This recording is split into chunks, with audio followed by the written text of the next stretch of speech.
Morning. Morning, good morning বলেছো? তাহলে আমি এখন ব্রাশ করে নেব। বলো করবো, করবো না? ব্রাশ করবো না? এবার ব্রাশ করে নিয়ে খাওয়াবো, তাই না? খাবা না? খাবা না কেন? খাবা না?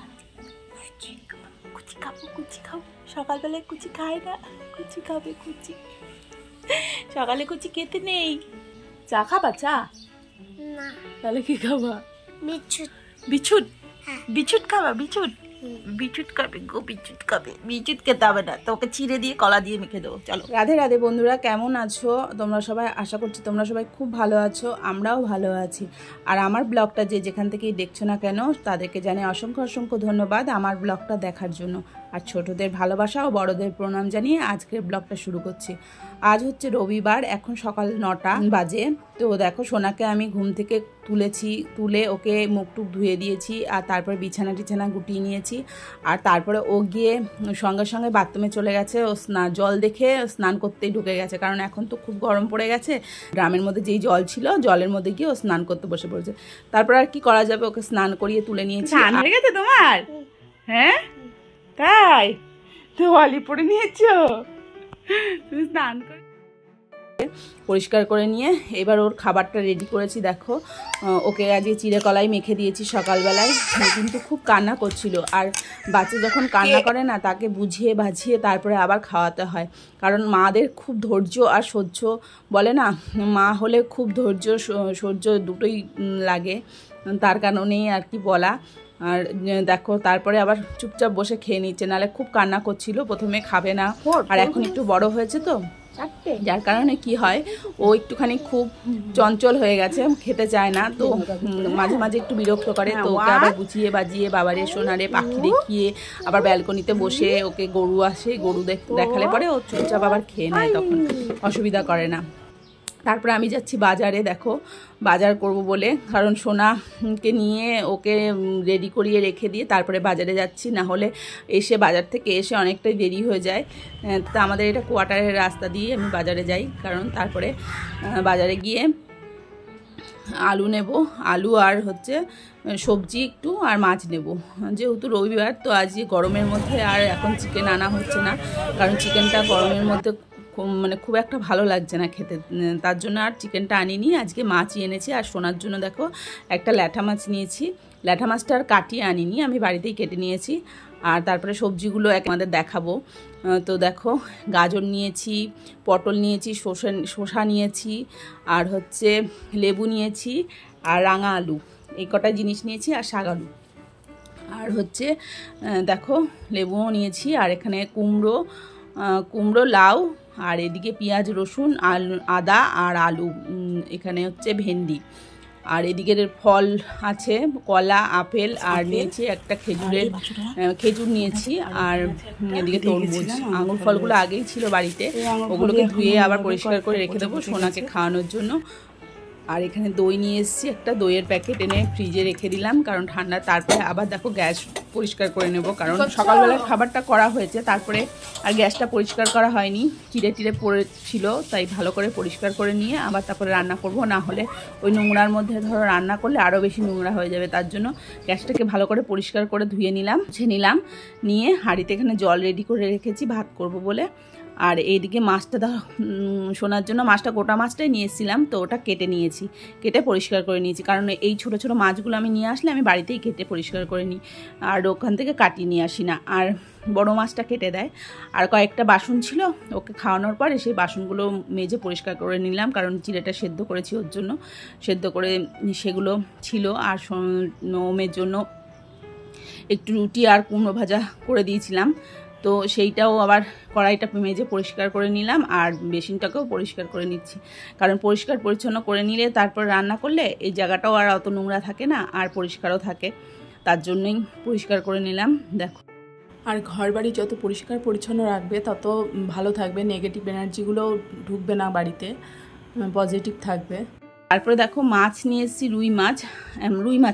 কাতলা মাছ নিয়ে এসেছি। তো কাতলা মাছের মাথাটাই দেখো কত বড়, আর দেখলে একটা জ্যান্ত কাতলা মাছই পেয়েছি। তো মাছটা মানে খুব একটা বড় ছিল না, 1 কেজির মতন ছিল মাছটা।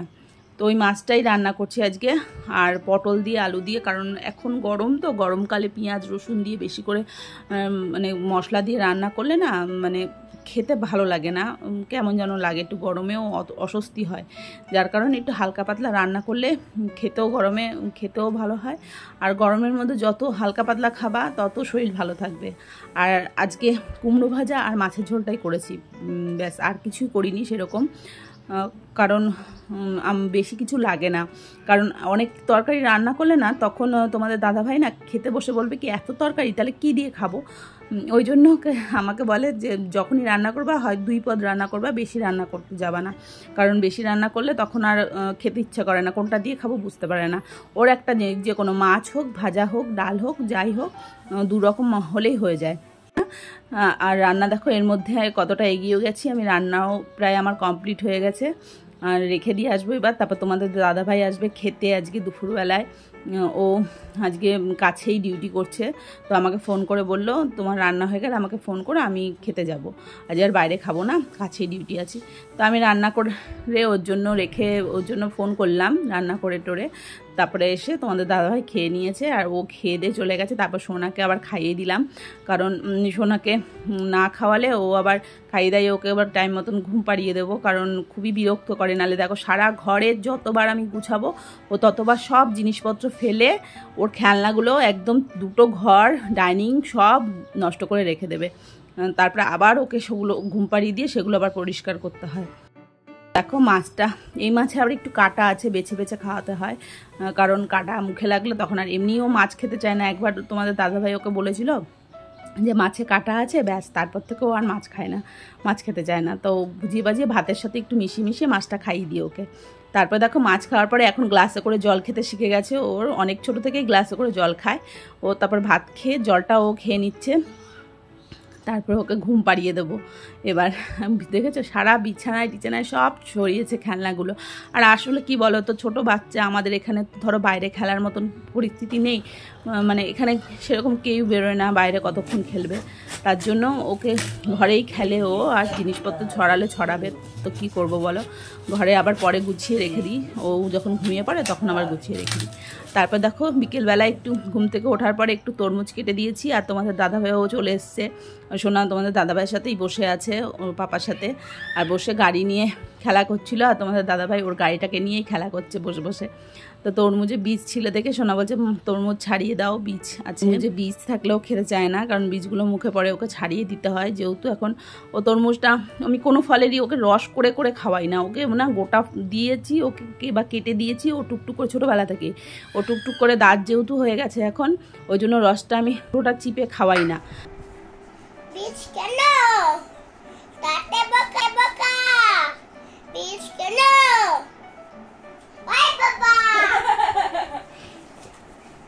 টিম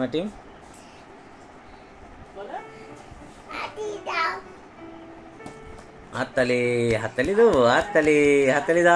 দাও। তারপরেও পড়তে বসেছে দেখো সন্ধ্যাবেলায়, আমি ওই পাশে সন্ধ্যার সময় বসে আছি পুজো দিচ্ছি দেখে, ও এখানে মানে এই বইটাকে নিয়ে এসে ও নিজে পড়ছে, আর ওর পাপাকে বলছে, ছড়া বলছে, আর বলছে হাততালি দাও মানে একটু করে পড়লেই ও সঙ্গে সঙ্গে আমাদেরকে বলে মামা হাততালি দাও, পাপা হাততালি দাও। এই দেখো একা একা কি সুন্দর পড়ছে ও, আর এখন পড়তে শিখেছে, সব বলতে পারে জানো।